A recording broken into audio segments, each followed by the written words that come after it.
ఏటయా మళ్ళీ సెలవు కావాలా? ఎస్ సార్, ఈ దఫా తప్పనిసరి కావాలి సార్. ఎందుకంటే కడుపు కోసం సార్. అరే మొన్న ఆ కడుపు కోసమే కదా సెలవు ఇచ్చాను. అప్పటి కడుపు కోసం సార్, ఇది ఇప్పటి కడుపు కోసం సార్. మా ఆవిడకి ఇప్పుడు మళ్ళీ కడుపు సార్. నేను పదేగా ఈ కడుపు అనేది నువ్వు కుటుంబ పరిశ్రమగా పెట్టుకున్నావా? ఆటో చూస్తే డ్యూటీ మానేసి కడుపు కోసం కృషి చేస్తున్నట్టు కనిపిస్తున్నావే. అస్తమానం కడుపు కోసం సెలవు పెట్టి నిన్ను దేశం కోసం ఉద్యోగం నుంచి తీసేయాల్సి ఉంటుంది, జాగ్రత్త అనుకున్నావా? అమ్మమ్మ కడుపు కొట్టకండి సార్. ఏమిటో ఎన్ని మామిడికాయలు? పచ్చడి కోసమా? కాదు సార్, కడుపు కోసం. అరే ఉండవయా, మధ్యలో నీ కడుపుకోవాల. నువ్వు నా కడుపుకోవాలి కాదు సార్, అమ్మగారు కడుపుకోవాలి.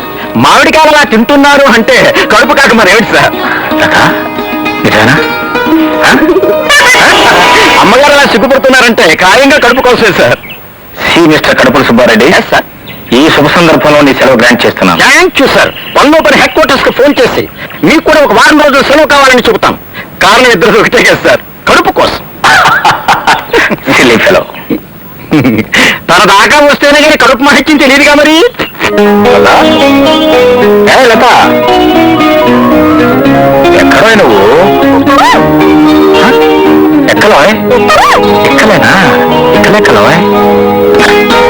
అమ్మ దొంగ.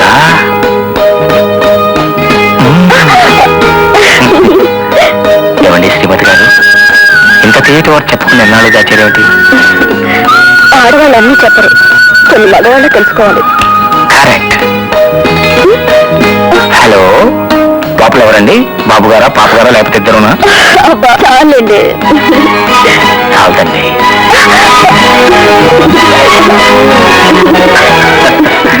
ఇదేమిటో విచిత్రంగా ఉంది. రోజు తీయగా ఉండే ముద్ద ఇవాళ పుల్లగా ఉందేంటి?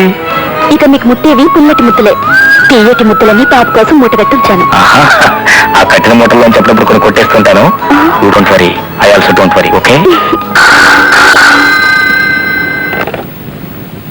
Hello daddy. నేను డాడీ లక్ష్మి. ఐసి, ఎందుకు ఫోన్ చేశావు? నీకు శుభవార్త చెప్పాలి డాడీ.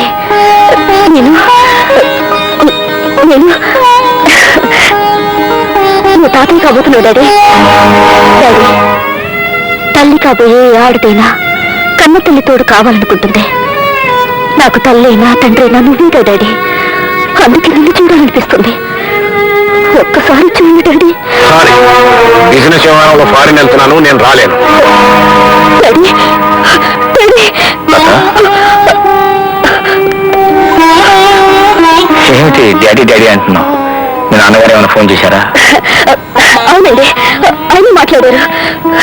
నేను చెప్పిన శుభవార్త విని ఎంతో పొంగిపోయారు.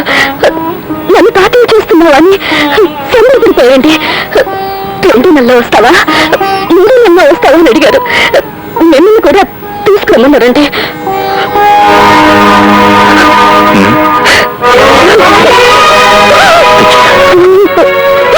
ఆ మాత్రం నేను గ్రహించలేనుకున్నావా?